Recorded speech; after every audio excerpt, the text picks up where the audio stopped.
4টে pomfret মাছ নিয়েছি। মাছগুলোকে কেটে ভালো করে ধুয়ে নিয়েছি। দিয়ে দিচ্ছি 1 চামচ নুন আর 1 চামচ হলুদ। নুন আর হলুদটা সবকটা মাছের গায়ে খুব ভালো করে 2 পিঠে মাখিয়ে নিতে হবে। 2 পিঠে নুন হলুদ মাখানো হয়ে গেলে মাছগুলোকে আমি 10 থেকে 15 মিনিট রেখে দেব। তারপর আমি রান্নাটা করব। কড়াইতে তেল দিয়ে দিলাম। তেলটা খুব ভালো মতো গরম করে নিয়েছি। এখন নুন হলুদ মাখানো মাছ একটা একটা করে ভেজে নেব। মাছের এক পিঠ ভাজা হয়ে গেলে উল্টে অপর পিঠটাও ভালো করে ভেজে নিলাম। এখন মাছটাকে তুলে নিচ্ছি আর আবারও আরেকটা মাছ একইভাবে তেলের মধ্যে দিয়ে 2 পিঠ উল্টে পাল্টে একটু ভেজে নিয়ে তারপর তুলে নেব।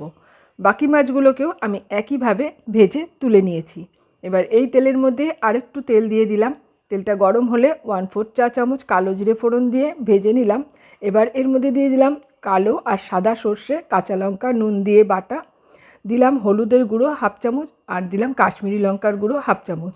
খুব ভালো করে মিশিয়ে নিয়ে যখন তেলটা ছেড়ে আসছে তখন দিয়ে দিলাম 2 চামচ ফ্যাটানো টক দই। টক দইটা দিয়ে গ্যাসের ফ্লেমটাকে একদম লোতে দিয়ে কষিয়ে নিলাম। তারপর মশলার বাটিটা ধুয়ে অল্প জল দিলাম আর 1 বাটি আরও জল দিলাম।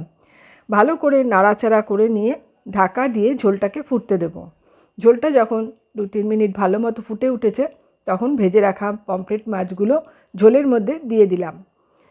এবার ওপর থেকে দিয়ে দিলাম 3টে চেরা কাঁচা লঙ্কা আর অল্প একটু ধনেপাতা কুচি। দিলাম 1 চামচ কাঁচা সর্ষের তেল। এবার ঢাকা দিয়ে গ্যাসের ফ্লেম অফ করে রেখে দেব। তৈরি হয়ে গেল পমফ্রেট মাছের ঝাল। গরম গরম ভাতের সাথে খেতে অপূর্ব লাগে। কেমন লাগলো কমেন্টসে জানিও।